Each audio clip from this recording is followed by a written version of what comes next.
For years, Android manufacturers have been reinventing the definition of technology, with the latest high-end specs to go along with them. But the problem is, within a few months, a newer model comes out. Galaxy to Note, LG G to V, but with Google, you only get one release per year. And with the latest installment, the Google Pixel, it's no different. Let's see how it's held up 6 months later. The footprint of this phone is quite a unique and random one. It's got a hybrid of half glass, half aluminum on its back, complements of HTC, with refined chamfered edges all around the corners, and the fingerprint scanner conveniently placed right closer to the top of the back, camera sensor with a dual LED flash placed like the iPhone, and a 3.5mm jack rests on top of the phone. You've got the Android standard USB-C port on the bottom with a one-piece speaker next to it combined with the mic on the other side. The volume rocker and power button placed on the right, but easily distinguishable with the power button being texturized so you don't accidentally hit the volume buttons instead. Finally, the earpiece on top along with the front-facing camera. Pretty standard stuff. I don't know why so many people complain about the ugly design of this phone. I think it stands out, since every other phone is either all metal or all glass.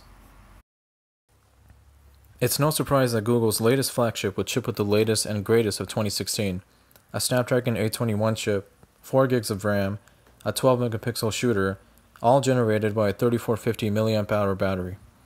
Inside you get the option of 32, 64, or 128 gigabytes of storage, and a stunning 5.5 QHD AMOLED display to the scene. The Snapdragon 821 deems to be more than enough to power through the toughest of tasks on Google stock Android. Although it is underclocked to 2.15 GHz for battery-saving purposes, there is still no sign of lag or stutter when it comes to multitasking, even with high-usage apps, as expected from Google. Combine that with 4 GB of DDR4 RAM and you get the smoothest stock Android experience you could ask for. The storage options are fair, starting with 32 GB all the way up to 64 or 128.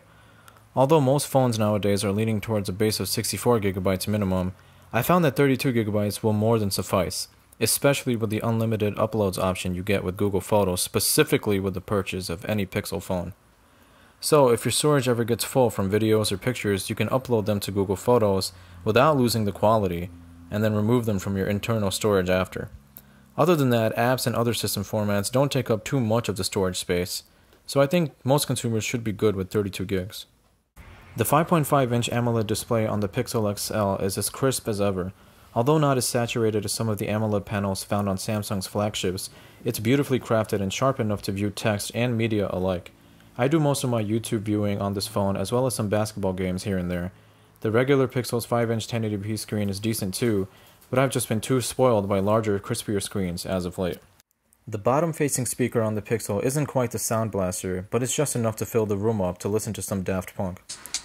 It's not combined with the earpiece for stereo sound like the iPhone is, but again, I have no gripe with it. I've heard worse.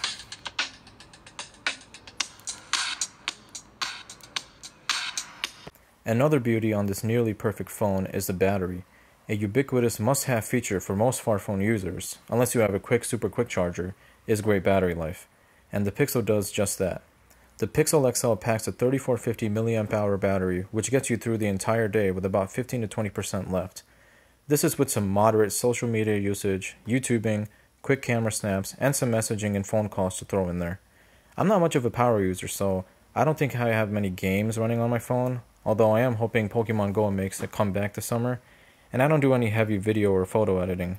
So for the average user, you'll get about 20 to 24 hours of battery life, and I never measure on-screen time either, since 99.9% of people don't keep their screen on for the majority of the day.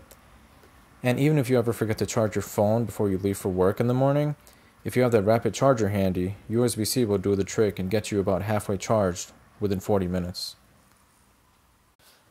To wrap up the hardware, let's talk about the camera. This beautiful Sony sensor on the Pixel has done such justice in the quality of the pictures produced. A 12.3 megapixel rear-facing camera with an f2.0 aperture for great low-light photos and an 8 megapixel selfie camera to view those blemishes on your face in all of its glory. Pictures come out with great detail and proper color reproduction with little to no noise, unless you're in the dark.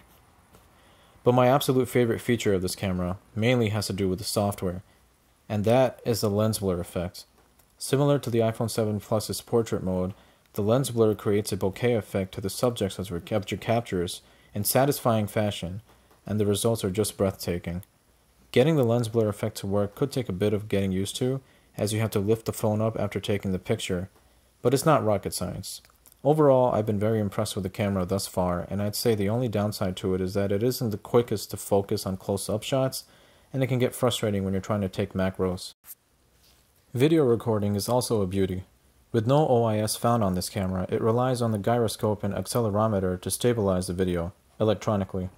It has the same result, honestly, if not better, with less shakiness and more realistic movements, but usually when you're moving monodirectionally. The recording options are standard here, 4K at 30 frames per second, or 1080p at 60 or 30. Let's move on to the software now. Google brings Android 7.0, aka Android Nougat, right out of the box to the Google Pixel. Since its initial release back in October, it's been updated to 7.1.2 with some major improvements to the speaker sounding scratchy, overheating issues, and as always, battery. Another beautifully implemented feature in my opinion is the night light mode. It's the equivalent to Apple's Night Shift or Samsung's blue light filter. Basically, it envelops a yellow tinted filter over the blue light emitted to your eyes at night, which helps reduce eye strain and has also tested to help you sleep better, and let me tell you, it does just that. When I'm laying on my bed at night looking at the latest Steph Curry highlights or who Donald Trump is going to war with next, my eyes slowly start feeling droopy and I knock out immediately. You can schedule it to turn on and off between the hours of your choosing, so it's pretty sweet. Google's Pixel Launcher is a well-polished complement over Android Nougat, as Google Assistant is nearly everywhere. With a swipe to the right, you get Google Search, and with the OK Google prompt, Google Assistant is always by your side, even with the screen off, which is a feature I've been waiting years to have. Other notables on the Pixel software are the gestures. Similar to Samsung, if you pick up your phone, you'll be greeted with the latest notifications, as well as a timestamp on top. You also have the option to double tap on your screen when it's turned off, for the same results. Finally, there's a fingerprint scanner on the rear of the phone. Initially, I wasn't too crazy about the idea of the placement of it because I was so used to the home button scanner of the Samsung Galaxies, but within the first day, I found my index finger naturally resting itself on the scanner with ease.